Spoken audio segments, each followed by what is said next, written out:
Hello à tous, j'espère que vous allez bien. Moi je vais juste super bien. Aujourd'hui je vais faire une vidéo plutôt différente sur la page parce que vous êtes habitués jusque là à ne voir que des tutoriels et tout ça. Mais on va lancer ce format de vidéo qui va vous donner des astuces, plein d'astuces afin que vous puissiez commencer vraiment ce domaine dans lequel vous vous êtes lancé comme graphiste, que vous puissiez le faire comme il se doit. Et aujourd'hui j'aimerais vous partager 3 sites que j'utilise assez souvent dans le cadre de mes différentes conceptions graphiques.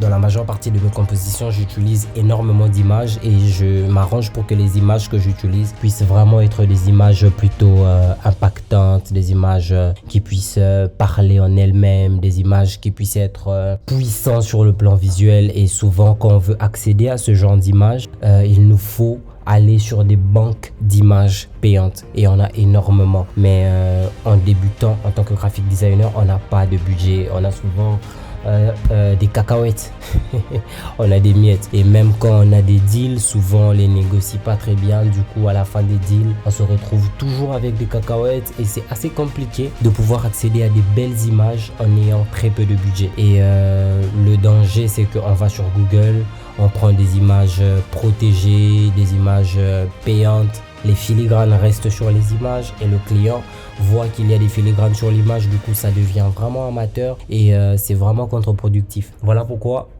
j'ai décidé de vous partager ces 3 sites. Bien sûr, je ne les ai pas découverts du coup quand j'ai commencé, mais vous aurez la chance de les découvrir du coup. Et c'est des sites qui sont de plus en plus complets parce que quand j'ai découvert Pixabay n'avait par exemple pas de section vidéo ou encore bruit sonore et tout ça.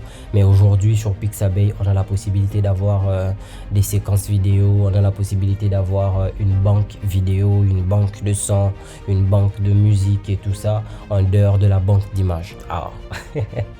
Ok.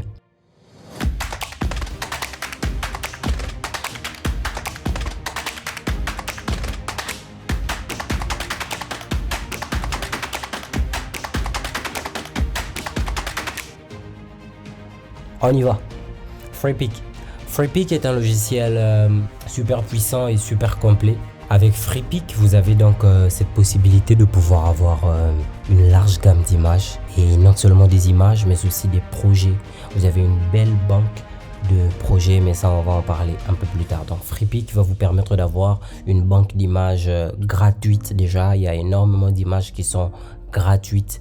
Il y a certaines images auxquelles vous allez accéder par le moyen d'un abonnement. Pixabay juste magnifique. C'est la première banque d'images que j'ai utilisée. Quand je l'ai découvert, c'était incroyable. Je n'arrivais plus à m'en séparer. Si je dois vous le dire, je n'arrivais même plus à m'en séparer et c'était juste incroyable. Alors Pixabay, je vous le conseille aussi, bien que pour certaines recherches, il peut s'avérer assez limité. Donc il peut m'arriver sur un projet de travailler, de trouver des images en même temps sur Pixabay et en même temps sur Freepik. Pixel est aussi une banque d'images que j'affectionne assez particulièrement. Bien sûr, elle n'a que 2 sections. Ici, vous ne pourrez pas avoir de vecteurs, vous ne pourrez pas avoir de PSD ou de fichier AI ou IPS. Ici, vous n'avez que des images et des vidéos. C'est une banque d'images et une banque de vidéos, c'est juste incroyable. Donc, je vous le conseille aussi. Donc, s'il faut récapituler, mes 3 sites gratuits où je peux trouver des images de très bonne qualité que vous pouvez utiliser sans avoir de problème de droit d'auteur ou de réclamation de trucs. Je vous conseille Pexel, je vous conseille Pixabay et je vous conseille Freepik. Avec ces 3 sites, ces 3 banques d'images, je pense que vos créations vont passer un certain cap et vous n'aurez plus à utiliser des photos avec des filigranes et tout ça qui vous rendent vraiment amateur.